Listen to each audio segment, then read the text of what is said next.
It's such a pleasure to be here.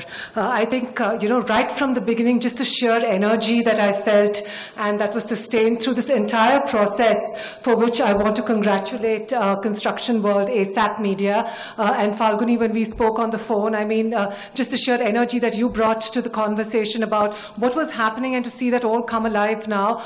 For me, Pratap and you, I think what you've done is managed to put together not just a forum, but also a way of recognizing thought leadership, which I think is extremely critical, because not only do you have a vision for what's going to be created for the future, but also the robustness with which the entire awards process was put together. I've seen many awards processes across a number of diverse platforms, and that's really what I appreciated. So congratulations and for all of this pioneering work, and that's really what makes me happy to be here. And also not just to you all, but to the entire set, this audience here, because I think it's very important for an industry to have a platform like this where you come not only to look at the lighthouses, because you become the future leaders, and not just the future leaders again, for something that the next generation looks up to, right? We do need to have reference points that start from within the industry, and that's exactly what you all have demonstrated, at least today. And also because it's great for a group of people such as yourselves to reflect, to regenerate, to renew, and to have an interesting space like smart cities to talk about. I sense that, and I hope that it's conversations like this which will transform the nation, so that what we see, as merely, and today I'm going to talk to you merely as a citizen of this country, and what we see hopefully will get transformed over the period of years, over a period of time. Some of you who have won were talking about this being a transformational time for this country, and boy, oh boy, do we really need it, right? Especially in terms of how we experience it and how we are at the receiving end of it. So why me? As I said, one, probably merely as a citizen of this nation, and two, about innovation and what really got us to write a book like this. I come from a firm which is called Airborne Innovation Consulting. Airborne really reads nowhere backwards, and the idea was to say that whenever someone says something can't be done or something can't be achieved, that's really a nowhere situation. But a nowhere situation can always be reversed, and that's when do you reverse it? You do it right now and right here. That's also what nowhere breaks up into, and that's really what Airborne stands for. We've been in existence now for 22 years or so. And one of the things that we were very clear about was thought leadership, that we believed that we could take thought leadership to the rest of the world, and that's precisely what we've done. We live locally. I'm from a very happy city called Bangalore, but we consult globally. And innovation is something that has really obsessed us. We started talking about innovation. We're probably one of the world's first innovation consulting firms, actually, in the early 90s. And as we started having these conversations with businesses and with industries, it was very interesting. So when we talked to them in the early 90s, what do you think would be the usual reference point or example of innovation that came up? Any thoughts? It was 3M. If you remember 3M and Post-it, so everywhere we talk to everybody, they would say, oh, innovation, the reference point is always 3M. And that got us asking another interesting question. Is it that there's no innovation in India? Is it that every time you pick up a reference point, it's got to be a global or a Western reference point? And that really inspired us to start looking for Indian examples of innovation. And one of the first that we came across in the business world, for example, was from ITC, ABD, the Agri-Business Division, which was eChaupal, which was led by Shiv Kumar, where what he did was take information technology to farmers so that you could actually disaggregate the middleman and give them transparency in decision-making in terms of what their product could be sold at. And that completely revolutionized the farming sector, right? And really more than that, it gave such credibility to ITC that a tobacco company which was never really entertained in the government world, but YC Deveshwar could actually start sharing the platform with the Prime Minister of India, because now they were contributing directly to the transformation of farmers and agriculture. Right? So eChaupal was one such inspiring story that we found. As we started searching researching more, we found some other stories, like C.K. Ranganathan from Coven Care in the south of India, and who took on Unilever, right, in a domain such as fairness cream, and had no issue in taking them on and actually taking out a big chunk of market share from Unilever. Similarly, we worked with Marico, Harsh Mariwala, in terms of, one of their biggest challenges came at the turn of the century when Unilever launched Nihar. And what Marico realized was that you can't beat them on resources, you have to beat them on ideas. We were fortunate to work with Marico at that point in time to come up with that innovation strategy to beat back the giant, and actually they did. 4 years later, the story was complete when Harsh called us and said that Unilever has sold Nihar to Marico. So we found that Indians now are not afraid and can take on giants. So these were some of the vibrant stories that started coming up. However, these were just in the business world. As we started exploring some more and trying to discover this meaning of innovation and what it meant for us in the Indian subcontinent, because it's absolutely different. By the way, quality as a movement which started in the 70s was something that could be replicated across the world. But innovation is not a similar movement. It has to be contexted to every space that you're in. And what we found was that there were brilliant social innovations that were coming up. I don't know if you've heard of something that's so inspiring that's called MV Foundation, which was started by this lady called Shanta Sinha. And they had a very simple concept. They said that they wanted to eradicate child labor. No child should honestly be working, and certainly not in this day and age. Now, interestingly enough, world over, the dominant expert belief is that it's poverty that leads to illiteracy, right? And that's why you have people who can't speak, who are not literate. Right? Shanta Sinha actually turned this around on her head. So she took on a global expert viewpoint and she turned it around. She said it's not poverty that leads to illiteracy, it's illiteracy that leads to poverty. Right? And by doing that, what she did was she experimented in Andhra Pradesh. In 3 districts, she swept all child laborers into school. Now, the minute she swept them into school, their jobs got freed up.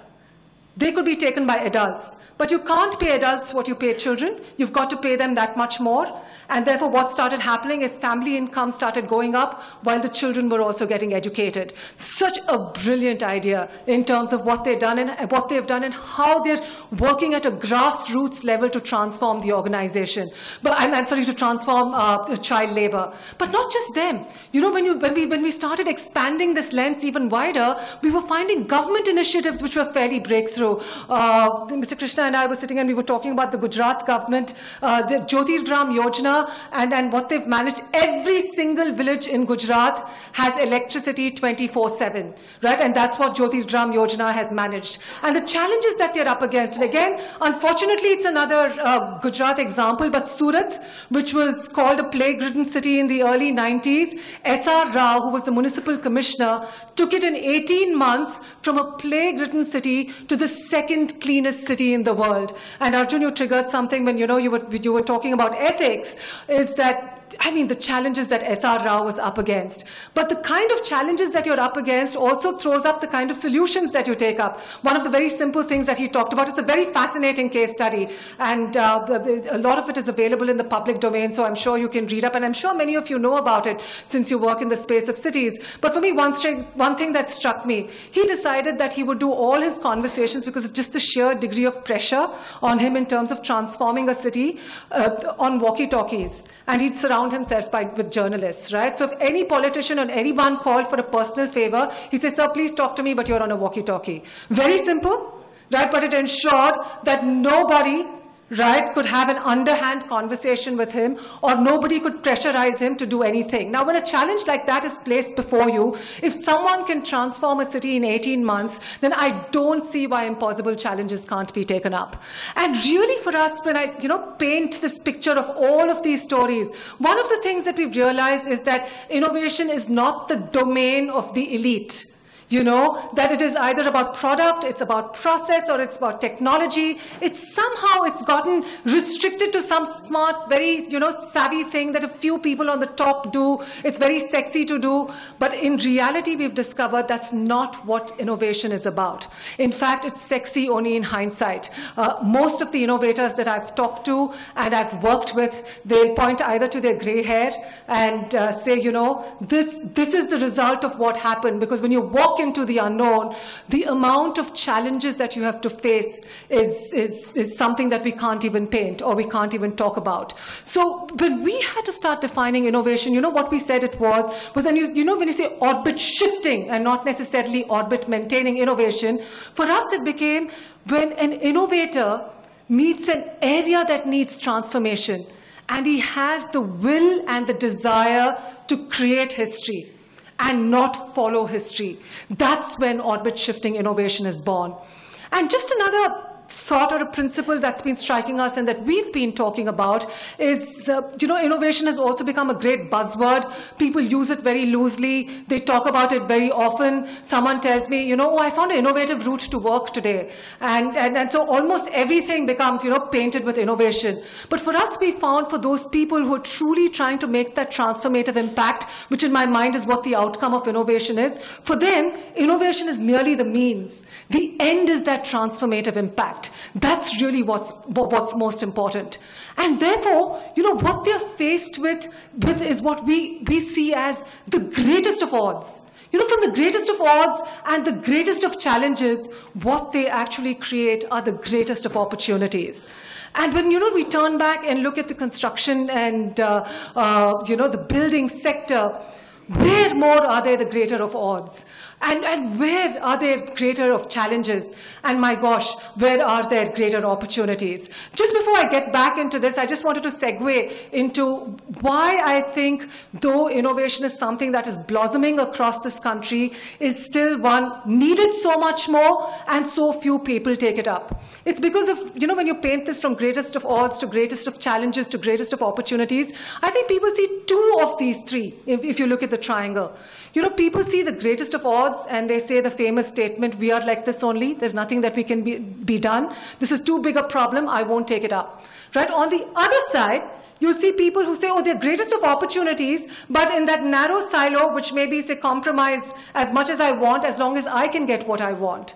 But really what transforms, you know, innovators, especially in a space like India, is the capacity to pick up the greatest of challenges. I don't know how many of you have heard of Dr. V? Arvind Eye Hospital? You know, Arvind Eye Hospital was started by Dr. V, and he had just one greatest of causes and challenges that he put onto the table. He said, India is not like the rest of the world. You have, you know, very solvable diseases like cataract, but unfortunately it's not being solved because people don't have access to Medicare. And what he took on as his cause or his mission was eliminate blindness in India. Imagine, who does that? And as a result, he started Arvind Eye Hospital with a complete process transformation in surgery. And his doctors end up being 10 times more efficacious than doctors across the world. So a normal surgeon across the world would do about 260 surgeries in a year. An Arvind Eye Hospital doctor does about 2,600 surgeries per year.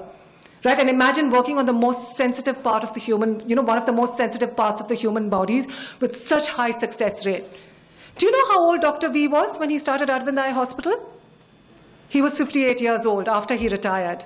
So there's a hope for a lot of us in this room still.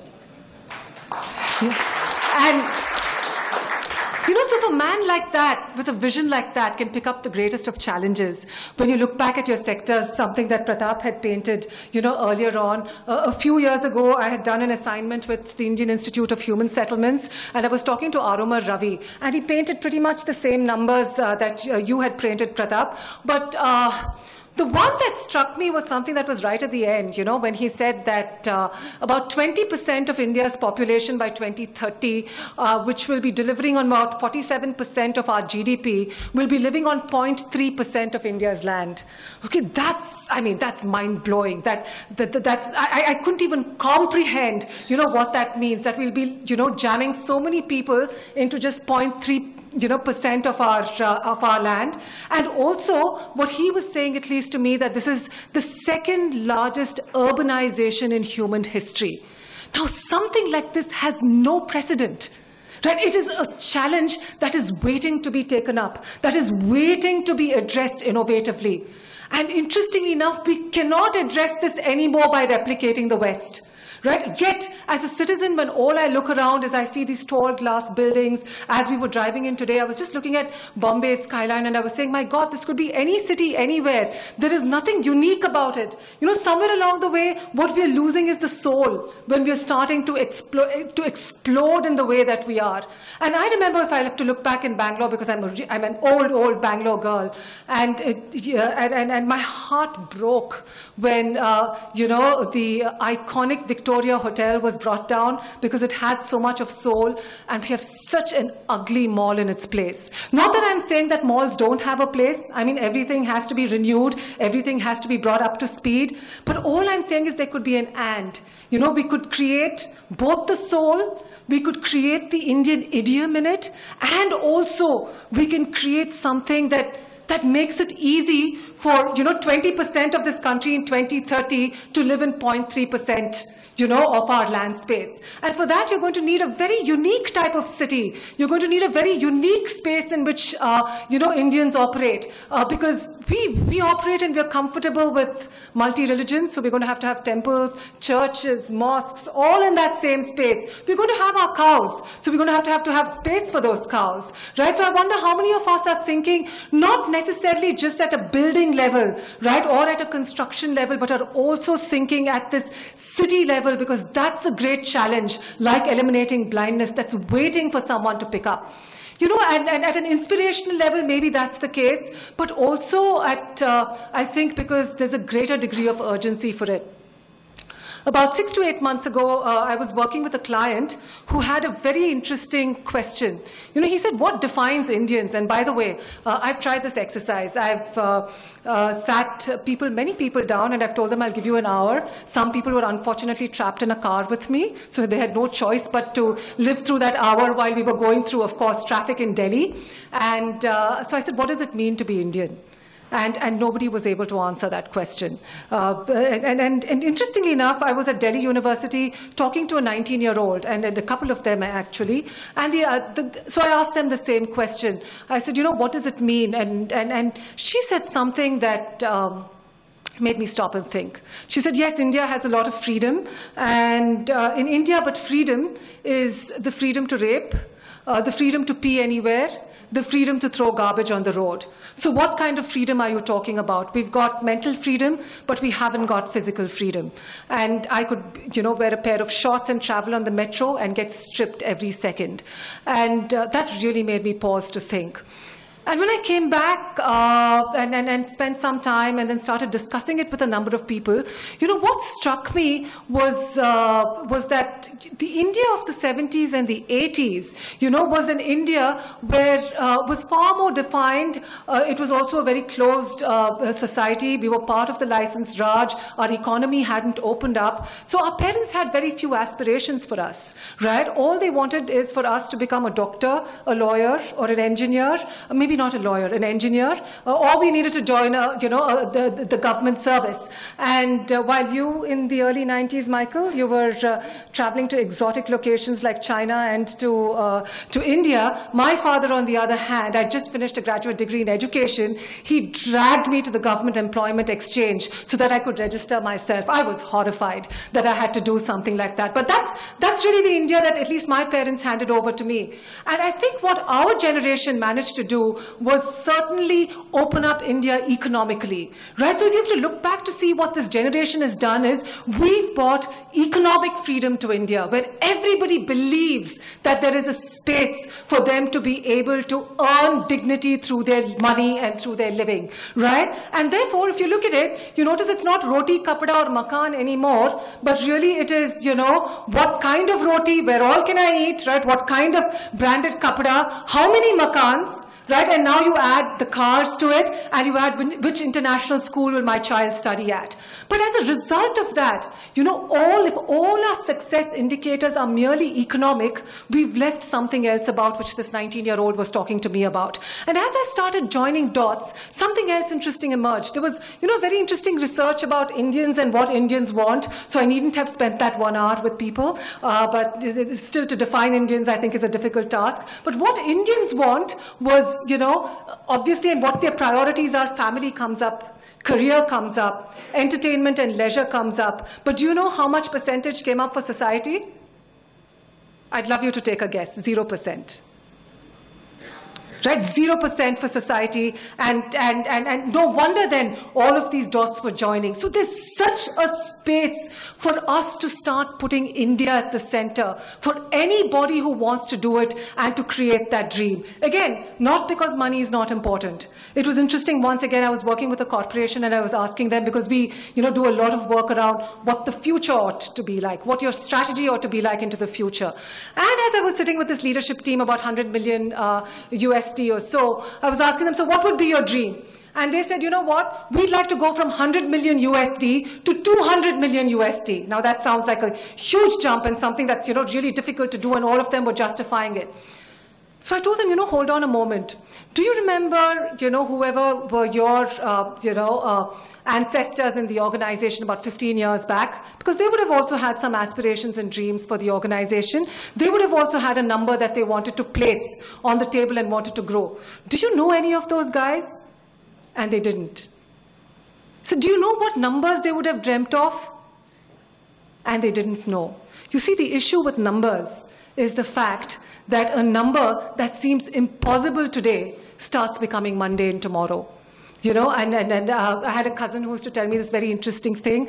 He always wanted to buy a coffee estate. But he said, when I had 5 lakhs, a coffee estate cost 10 lakhs. When I had 10 lakhs, a coffee estate cost 20. And when I had 20 lakhs, it was always 30. So he says, I was always aspiring for more and more and more. And that's what happens. Numbers become insignificant very quickly. So by the way, what he did instead was in Bangalore, at the back of his bungalow, he just planted 2 or 3 coffee bushes. He just doesn't share coffee with any of us, right? And so that's what so numbers can very quickly start becoming, meaningless. They start becoming mundane.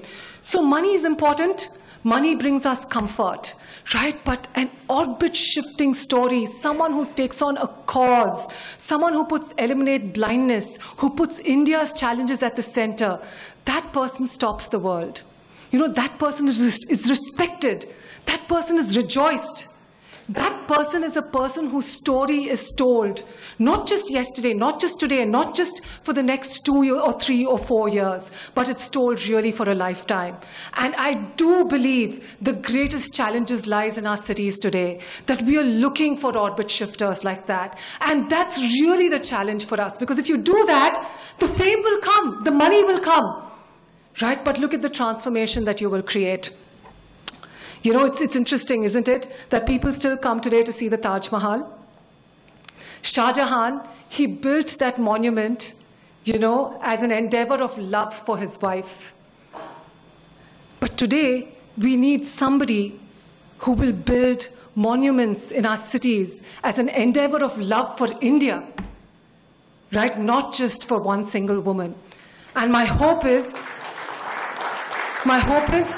when we talk about going across the world to bring those reference points from there to here, I hope the rest of the world will come here to see that reference point, those monuments that have been built, that someone from the outside will come and see, look, let's learn from India. Look at how they've managed it. Right? Nobody else has managed urbanization like they have. Nobody else has managed to build the bridge between urban and rural India like they have. Right? And if somebody manages to do that, you will be talked about, not just in the next 10, 15 years, but in the next 300, in the next 500, in the next 1,000 years as well, where people will come to look at those monuments because you built a monument for India. So as a citizen of India, may I tell you today, may I invite you to please come and fall in love with India. Thank you so much.